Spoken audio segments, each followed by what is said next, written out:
Bismillahirrahmanirrahim. Assalamu alaikum students. Today we are going to study the other types of digestion methods and strategies and parts in animal. So last time we were discussing about digestion in bivalve mollusk. Bivalve mollusk को अगर हम देखें तो basically इसका structure अंदर से ऐसा होता है, बाहर से तो इसके ऊपर दो शेल्स होते हैं। अच्छा, दो ओपनिंग्स होते हैं, one is called incurrent siphon, वहां से पानी अंदर आता है और पूरी बॉडी में से फिर के एक्सकरेंट साइफन से बाहर निकलता है। तो ये इसका डाइजेस्टिव सिस्टम है, ठीक है। ये माउथ है, इसके बाद ये गट है और ये इसकी इंटेस्टाइन, ये और हिस्सा इसका स्टमक कहलाता है, फर्स्ट जो लार्ज इन लार्ज पार्ट है। और फिर ये पूरी गट ये डाइजेस्टिव इंटेस्टाइन जा रही है which open nears excrement siphon as anus, ठीक है। तो बेसिकली होता क्या है इन दिस केस कि फूड इसकी बॉडी में एंटर होता है माउथ से और it is composed of small particle. ये कंटिन्यूस फीडर है जो कि अपने सराउंडिंग वाटर से सॉरी कंटिन्यूस फीडर नहीं है, at times it moves its different body parts in such way कि फूड जो है वो माउथ की तरफ आई। ये देखिए, ये माउथ है और फिर ये वाली जो ट्यूब है ये इसोफेगस है और ये स्टमक। अब आपकी बुक में जो डायग्राम बनी हुई वो इस वाले हिस्से की बनी हुई, this much portion is shown in your book.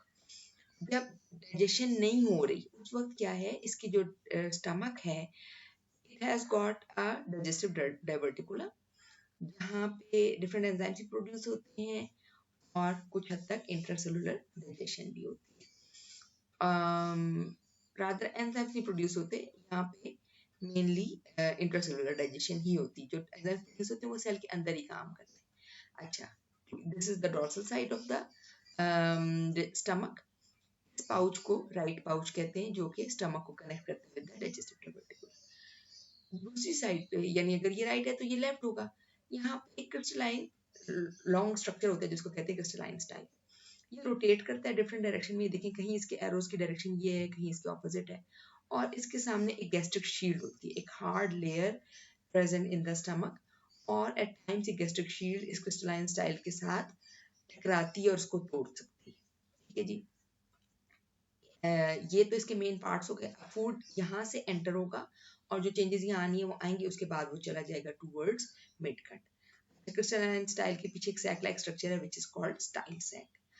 Now when the इससे पहले कि फूड पहुंचे क्या होता है कि डिफरेंट फ्रेगमेंटेशन फ्यूल्स रिलीज होते हैं, कुछ डाइजेस्टिव डाइवर्टिकुलर से और कुछ क्रिस्टलाइन स्टाइल के ब्रेकडाउन से।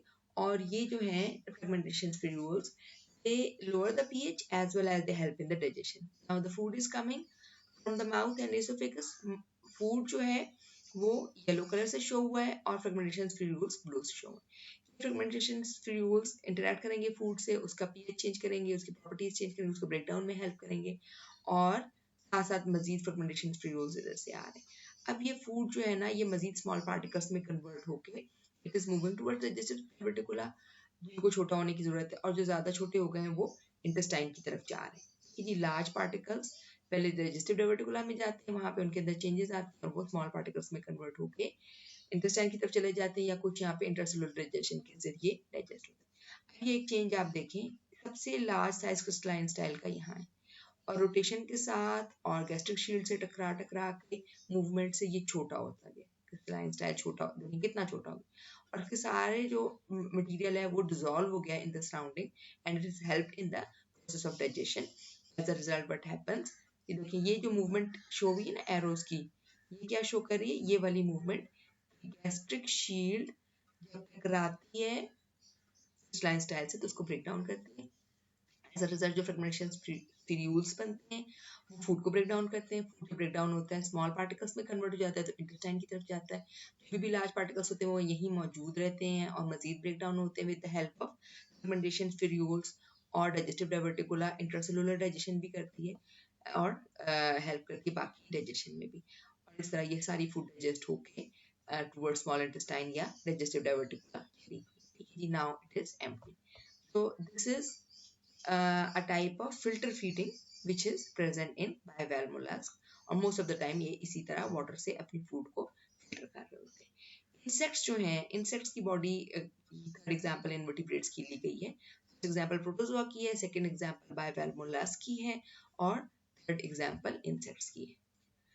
तो ग्रास हॉपर की डायग्राम आपकी बुक में शो की गई है और उसमें शो किया है कि इसका जो जॉ पार्ट्स हैं मैंडिबल्स वगैरह यहाँ पे माउथ के इर्द गिर्द they are responsible for break down of of food plant material और फिर माउथ के जरिए फूड एंटर होता है एक स्मॉल ट्यूब एसोफेगस से गुजर के एक लार्ज सैक क्रॉप में जाता है फिर उसके बाद एंजाइम्स है इसमें and crop is a storage organ ठीक है और गैस्ट्रिक सिका जो है they are responsible for secreting certain enzymes और helping in the intracellular digestion और उसके बाद स्टमक है और स्टमक में मजीद डाइजेशन होती है जो एंजाइम्स ऐड हुए वो ब्रेक डाउन करते हैं इंटेस्टाइन में डाइजेशन कंप्लीट होकर रेक्टम में अनडाइजेस्टेड फूड मटेरियल स्टोर होता है तो इसके जरिए एक्सपेल आउट हो जाता है ठीक है जी this is briefly about insects और ये कंप्लीट डाइजेस्टिव सिस्टम है अपर जो के साथ अटैच हैं मैक्सिला और लोअर जॉ के साथ अटैच हैं मैंडिबल्स और ये ब्रेक डाउन करते हैं फूड को और फिर वो क्रॉप में जाके स्टोर होता है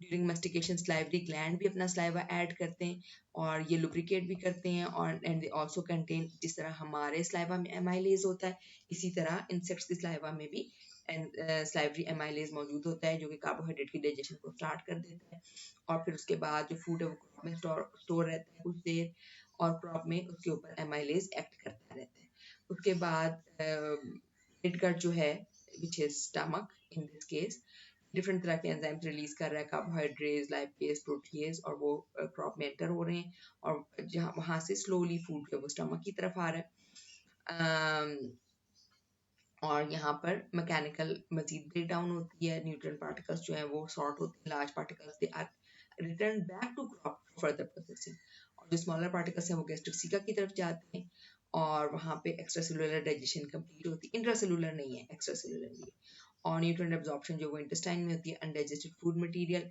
रेक्टम तक पहुँचता है वहाँ पर वाटर और आइंस उस वाटर में से एब्जॉर्ब होते हैं उस डाइजेस्टेड फूड मटेरियल में से डाइजेस्टेड फूड मटेरियल तो एक्चुअली पहले इंटेस्टाइन में एब्जॉर्ब हो गया रेक्टम में वो जो अनडाइजेस्टेड फूड मटेरियल है उसमें से वाटर और आइंस रीअब्सॉर्ब होते हैं और सॉलिड फीकल पैलेट्स जो है वो पास आउट होते हैं थ्रू द एनस और इस सारे सिस्टम को कोऑर्डिनेट करने के लिए नर्वस सिस्टम एंडोक्राइन सिस्टम और प्रेजेंस ऑफ फूड जो है वो एंजाइम प्रोडक्शन और इस तरह के डिफरेंट कामों को कंट्रोल करते हैं ये चीज़ अगर हम देखें फ्रॉम द अनदर एंगल ये कॉकरोच की डायग्राम है ये इसका माउथ है माउथ के पीछे फेरिंक्स है यहाँ पे स्लाइवरी ग्लैंड्स काफी लार्ज साइज में मौजूद होते हैं जो अपना स्लाइवा प्रोड्यूस करके फूड में ऐड करते रहते हैं ये शॉर्ट ट्यूब है वो एसोफेगस है आपकी बुक में ग्रासहॉपर की डायग्राम है वो साइड व्यू से है और ये इसके वेंट्रल व्यू से तो ये मैं इसलिए डायग्राम आपको शो करूँ कि आपको ज्यादा डिटेल इन पार्ट्स की इस डायग्राम में समझ में आएगी oesophagus is a short tube जिसके बाद एक लार्ज सैक लाइक स्ट्रक्चर है क्रॉप इसमें लार्ज फूड पार्टिकल्स स्टोर होते हैं गिजर्ड या स्टमक जो है यहाँ से एंजाइम्स बन के क्रॉप में ऐड होते हैं और डाइजेशन कंप्लीट करते हैं स्मॉल पार्टिकल्स जब बन जाते हैं तो वो आगे आते हैं वरना उनको वापस भेज दिया जाता है क्रॉप में और यहाँ पे हेपेटिक सिका या गैस्ट्रिक सिका मौजूद होते हैं जो कि एंजाइम सिक्रीट करने में और डाइजेशन में हेल्प करते हैं फिर ये मिड गट है जहाँ पे एब्जॉर्प्शन होती है मल्टीजन ट्यूब्यूल्स डाइजेस्टिव के साथ अटैच होती हैं but actually they are responsible for the process of excretion ठीक है जी उसके बाद जो स्मॉल इंटेस्टाइन का थोड़ा सा पार्ट है वो इलियम है और फिर उसके बाद कोलन और फिर रेक्टम और आखिर में anus so this is about the digestive system of insects now let's discuss the diversity in digestive structures vertebrates में जितने भी vertebrates हैं इसमें एक तो digestive tract होता है माउथ से लेकर एनस तक जिसमें माउथ के बाद buccal cavity pharynx oesophagus stomach small intestine large intestine rectum anus cloaca ये मौजूद होता है एनस और क्लोएका में क्या फर्क होता है कि अगर डाइजेस्टिव सिस्टम की ओपनिंग अलग हो तो वो एनस कहलाएगी लेकिन अगर डाइजेस्टिव सिस्टम और एक्सक्रीटरी सिस्टम की ओपनिंग की हो बाज़ औक़ात रिप्रोडक्टिव सिस्टम भी इसी में ओपन हो रहा होता है दैट इज कॉल्ड क्लोएका ठीक है जी कुछ ग्रुप ऑफ वर्टिब्रेट्स में क्लोएका मौजूद होता है जैसे कि एम्फीबियंस में रेप्टाइल्स में बर्ड्स वगैरह में मैमल्स में हमेशा जो वो एनस अलग होता है अच्छा इसके अलावा ग्लैंडुलर सिस्टम एसोसिएटेड होते हैं तो स्लाइवरी ग्लैंड्स होते हैं फिर लिवर गॉल ब्लैडर और बाइल डक्ट मिलके काम करते हैं बाइल प्रोडक्शन स्टोर और रिलीज के काम करते हैं फिर पेनक्रियाज और पेनक्रियाटिक डक्ट सारी बातें वही है जो आपने ह्यूमन डाइजेस्टिव में पढ़ी हुई है डिस्कस की हुई ठीक है जी सो ओरल अब ये जो डिफरेंट पार्ट्स में डिफरेंट डाइवर्सिटी इसको देख लेते हैं टंग जो है ये डिफरेंट तरह की हो सकती है ज्यादातर टंग जो है वो फ्लोर ऑफ ओरल कैविटी के साथ अटैच होती है। लैम्प्रे की प्रोट्रूसिबल टंग होती है, वो हमने डायग्राम देख ली और हमने डिस्कस कर लिया कि वो आगे पीछे मूव करके एक होल सा ड्रिल कर लेते अपने प्रे में, सॉरी वो तो प्रेडेटर में, sorry it's not predator, it's host. तो ये खुद पैरासाइट है लैम्प्रे और अपने होस्ट की फ्लैश में, अच्छा यहाँ पे प्रे का वर्ड एक्चुअली यूज हुआ है, और वहां से वो होल करके और फूड ऑब्टेन करते हैं। ओके, उस प्रे वर्ड ने मुझे कंफ्यूज कर दिया था। सर्च इट, हाउ डू लैम्प्रेज ईट। ये देखें, ये इनका इस तरह राउंड माउथ होता है और लिविंग फिश के ऊपर ये अटैच हो जाती है और फिर स्विम करती रहती है, उसके साथ ये अटैच होती है, ठीक है जी, और वूंड कर देती हैं in the body of the living fish. तो ये इनका प्रे नहीं हुआ, ये इनका होस्ट हुआ। पैरासाइट है जो कि सर्फ, ये देखिए इसके माउथ का एक और एंगल, और ये इसके बीच में इसकी टांग, ये वाला पोर्शन जो इसकी टांग है, और ये इसका डॉलेस फिश के ग्रुप के लिए बिलोंग करते हैं, एक नेथा को।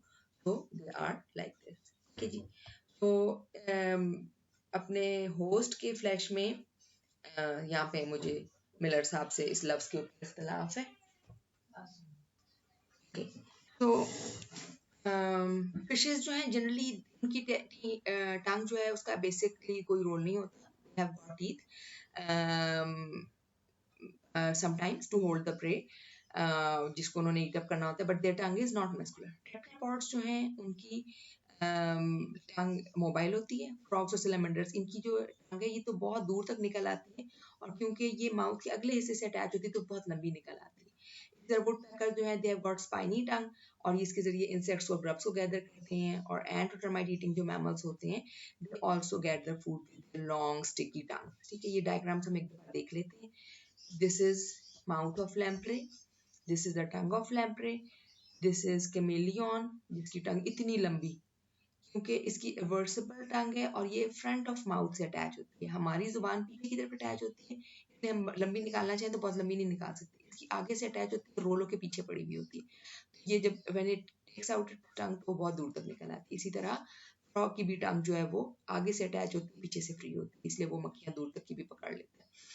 और ये फिश की टांग है जो कि नॉन मस्कुलर है, और ये वुडपेकर है जिसकी लंबी टांग है जो सुराख लकड़ी में करके अमूमन दीमक को खाते हैं ये वुडपेकर्स। तो their tongues are help them into capturing of the insects, ठीक है जी, एंड ग्राब्स। अब टीथ की तरफ आ जाते हैं। बर्ड्स के टीथ नहीं होते, टर्टल्स के टीथ नहीं होते, बेलिन वेल्स के टीथ नहीं होते। बर्ड्स की बीक होती है क्योंकि उन्होंने अपना वेट रिड्यूस करना होता है। बीक का वजन ज्यादा है, बीक का वजन कम है, काम दोनों एक जैसा करें। इसी तरह टर्टल्स जो है उनका भी आगे से माउथ बीक लाइक स्ट्रक्चर होता है, हार्ड होता है, उसको टीथ की जरूरत नहीं। और बेलिन वेल्स की बॉडी के अंदर जो है ना, टीथ की जगह लॉन्ग शीट्स ऑफ बेलिन्स होती हैं जिसके जरिए वो छोटे छोटे एनिमल्स क्रिल्स को भी हीट अप कर सकते हैं, कैसे फिल्टर करके फ्रॉम द वाटर। तो टीथ जो है ये स्पेशलाइज्ड होते हैं depending on the type of food and feeding habit जो भी एनिमल की है, कि वो प्लांट को खा रहा है, एनिमल को खा रहा है। स्नेक्स की टीथ जो है वो चलिए हम डायग्राम से एक दफा देख लेते हैं वहीं से उसको। The diagram, next diagram which is showing the variety of teeth. देखें, ये स्नेक का स्कल है और ये स्नेक के टीथ हैं। ये सारे बैकवर्ड पॉइंटेड हैं जो किसमें हेल्प करेंगे, प्रे को कैप्चर करने में। बी पे जो स्कल है it is of a carnivore, wolf का है, ठीक है जी। अब इसके टीथ कैसे ये पहचाना जाएगा कि ये वुल्फ है, क्योंकि इसके सारे टीथ देखें कितने शार्प और पॉइंटेड हैं। खासतौर पे केनाइंस और प्रीमोलर्स बहुत ज्यादा शार्प और पॉइंटेड होते हैं। मोलर्स में भी कुछ बहुत शार्प और पॉइंटेड होते हैं, ठीक है जी। ये अपने प्रे को कैप्चर करने में और उसके मीट को टीयर करने में बड़ा हेल्पफुल होता है। डियर जो है, सी पे जो डायग्राम है ये डियर की है। डियर का देखें, एक तो गैप है यहाँ, इस गैप की क्या वजह है कि सामने इंसाइजर्स हैं और पीछे प्रीमोलर्स और मोलर्स हैं। इंसाइजर्स घास वगैरह को कट कर रहे हैं और च्यू करने के लिए ये टीथ इस्तेमाल होते हैं। अब नाइन्स का क्योंकि कोई काम नहीं है तो वो नहीं है, इसलिए इनके जॉ में एक गैप होता है which is called diastema. In the next diagram D, you can see this is a skull of beaver. Beaver का भी ये गैप है क्योंकि ये हर्बीवोर है बेसिकली, लेकिन इसके टीथ देखें कितने शार्प और पॉइंटेड होते हैं।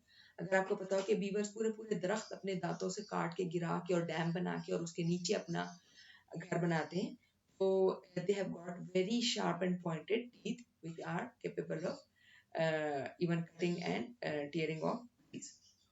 ये जो नेक्स्ट स्कल है this is of elephant. Elephant के बाकी टीथ भी बहुत बड़े होते हैं अंदर वाले, वो फूड को chew करने के लिए, और जिसके टस्क होते हैं ये इसको फाइटिंग विद द एनिमीज या प्रोटेक्टिंग इटसेल्फ या चीजों को इवन ट्रीज को एक जगह से दूसरी जगह हटाने मूव करने में रॉक्स को बहुत हेल्पफुल होते हैं।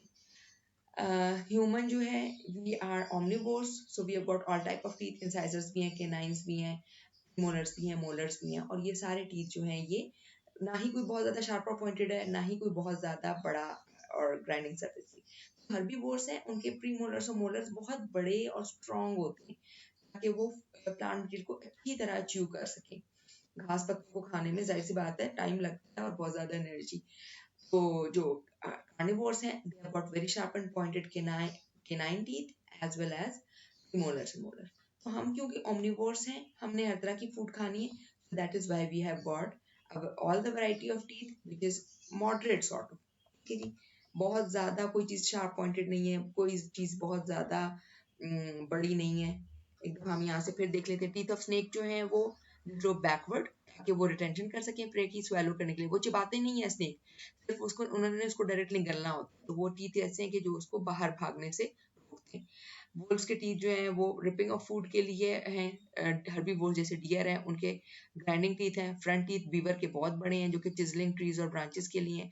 और एलिफेंट के जो 2 अपर टीथ हैं फ्रंट टीथ वो उसके टस्क कहलाते हैं, जिसकी वजह से बहुत से एलिफेंट्स को मारा जाता है। आइवरी जो मटेरियल है वो एलिफेंट टस्क को काट के बनता है, and it's actually extreme level of animal cruelty, killing the whole elephant to just cut its teeth, या इसी तरह राइनोस के हॉर्न को कट करने के लिए राइनो को मार दिया जाता है। इतने अल्लाह ने ये ह्यूज एनिमल्स बनाए हैं जिनको इंसान अपनी लालच की वजह से और कुछ पैसों के बेनिफिट के लिए मार देता है, और वो एक बॉडी पार्ट काट के जिसको की ऐसा जरूरत भी नहीं है, लेकिन हम समझते हैं कि जी आइवरी की कोई चीज हमारे पास हो तो हमारी बहुत शान बढ़ जाती है, या पता नहीं राइनो के हॉर्न को किस लिए यूज किया जाता है। But it's total animal cruelty which we all should condemn and try to stop it अगर हमारा कहीं कोई इम्पैक्ट हो। ठीक है जी, तो जो टस्क है उसकी मदद से वो हैवी ऑब्जेक्ट्स को, लार्ज ऑब्जेक्ट्स को एक जगह से दूसरी जगह मूव करते हैं। ह्यूमंस, पिग्स, बियर्स और रैकून्स जो हैं ये omnivores हैं, और हमारे टीथ जो है वो टीयरिंग, रिपिंग, फिजलिंग और ग्राइंडिंग सबके लिए काम करते हैं। अच्छा, स्लाइवरी ग्लैंड हमने अभी जैसे डिस्कस किया कॉकरोच और ग्रासहॉपर में, इसी तरह डिफरेंट वर्टिब्रेट्स में होते हैं, कुछ में नहीं होते। फिशेस में नहीं है, लैम्प्रे में है। फिशेस के ग्रुप में यानी एग्नेथा, ग्नेथोस्टोमेटा, ऑस्टिक्थीज, कॉन्ट्रिक्थीज में सिर्फ लैम्प्रे में है स्लाइवरी ग्लैंड्स, और ये जो है सिक्रीट करते हैं एंटीकोआगुलेंट, जिसकी वजह से जो है प्रे का ब्लड फ्लो करता रहता है और वो उसको प्रे नहीं अगेन, ये तो वो होता है शिकार जिसको मार दिया जाता है, इट्स अ होस्ट बेसिकली, और उससे वो उसके ब्लड को ऊपर फीड करते रहते हैं। इसी तरह बाकी रेप्टाइल्स में स्लाइवरी ग्लैंड नहीं है, सिर्फ स्नेक्स में होता है, और इसके जो स्लाइवरी ग्लैंड है ये मॉडिफाई हुए होते हैं इनटू वेनम, सलाइवा की जगह वो वेनम बनाते हैं, और उस वेनम का बेसिकली काम ये होता है फैंग्स के जरिए, जो सामने वाले उसके टीथ होते हैं जो इंजेक्शन की तरह होते हैं, वो इंजेक्ट करता है उस वेनम को अपने प्रे में, और वो इमोबिलाइज हो जाता है थोड़ी देर के लिए, उसका नर्वस सिस्टम या कोई और सिस्टम, ब्लड का सर्कुलेशन रुक जाती है, जिसकी मदद से वो उसको मोबिलाइज करके जल्दी से स्वेलो कर लेते हैं। एम्फीबियंस में, रेप्टाइल्स में स्लाइवरी ग्लैंड्स नहीं होते, बर्ड्स में भी नहीं होते, फिशेस में नहीं है, सिर्फ एक लैम्प्रे में है। एम्फीबियंस में नहीं है, रेप्टाइल्स में सिर्फ स्नेक में है जो वेनम में मॉडिफाइड है, बर्ड्स में नहीं है, मैमल्स में, सबके सब मैमल्स में स्लाइवरी ग्लैंड होते हैं। इसोफेगस जो है आपको पता है वो शॉर्ट ट्यूब होती है, शॉर्ट या लॉन्ग, जो माउथ और स्टमक को कनेक्ट करती है। फिशेस और एम्फीबियंस में जो इसोफेगस है वो शॉर्ट होती है क्योंकि स्टमक लंबा सा जल्दी शुरू हो जाता है जे शेप, लेकिन बाकी जो एमनियोट्स हैं यानी कि रेप्टाइल्स, बर्ड्स और मैमल्स, क्योंकि उनकी लॉन्गर नेक्स हैं इसलिए उनका इसोफेगस भी लॉन्गर होता है। ग्रेन ईटिंग बर्ड्स और सीड ईटिंग बर्ड्स के इसोफेगस में क्रॉप स्ट्रक्चर होता है which is a portion of the oesophagus जो कि स्टोर कर सकता है फूड को लार्ज क्वांटिटी में, और इसकी मदद से ये कंटिन्यूस सप्लाई ऑफ फूड जो है होती रहती है स्टमक में, डाइजेशन चलती रहती है, इसलिए ये किसी टाइम पे कम फीडिंग भी कर सकते हैं। और मैमल्स जो हैं उनमें एज सच कोई मॉडिफिकेशन नहीं है, सिर्फ स्टमक में फूड स्टोर होता है। Now let's move towards stomachs. Stomachs जो हैं वो डिफरेंट तरह मॉडिफाई हुए हैं। बेसिकली एक काम है स्टमक का फूड को स्टोर करना, दूसरा काम है डाइजेस्टिव सिक्रीशन यानी गैस्ट्रिक जूस सिक्रीट करना। इसका एक हिस्सा है HCl, और HCl जो है वो बैक्टीरिया को किल करता है और फूड को स्पॉइल होने से बचाता है। ऐसा ना हो कि बैक्टीरिया स्टमक में फूड को स्पॉइल करते हैं, और साथ ही दूसरा इसका काम होता है पेप्सिनोजन सिक्रीट करना। वही फंक्शन जो हमारे स्टमक में है वही जनरलाइज यहाँ डिस्कस की। गिजर्ट जो एक स्पेशल पार्ट होता है स्टमक का, कुछ फिशेज में, रेप्टाइल्स और क्रोकोडाइल्स में होता है और सारे बर्ड्स में होता है। ग्राइंडिंग ऑफ फूड के लिए हमारी बॉडी में स्टमक ही स्टोर करता है, स्टमक ही ग्राइंड करता है, स्टमक ही डाइजेस्टिव जूस बनाता है यानी गैस्ट्रिक जूस। लेकिन इन एनिमल्स में एक अलग से पार्ट होता है ग्राइंडिंग के लिए, because their food is harder than our food. ठीक है जी, जैसे जो ग्रेन ईटिंग बर्ड्स हैं उनमें जो गिजर्ड है वो पोस्टीरियर पार्ट ऑफ स्टमक से बनता है, और इसमें पेबल्स भी मौजूद होते हैं। हम जब पिजन की डाइसेक्शन कराते थे तो पिजन के स्टमक ओपन करके देखते थे तो उस गिजर्ड को, तो उसमें छोटे छोटे सफेद मार्बल के पीसेस होते थे। ये जो ग्रेन ईटिंग बर्ड्स हैं ये इनको स्वेलो कर लेते हैं स्मॉल पेबल्स को और रिटेन करते हैं, जिसकी वजह से इनका ग्राइंडिंग प्रोसेस की लगी होती है ना, यानी इनकी स्टमक में। ठीक है जी।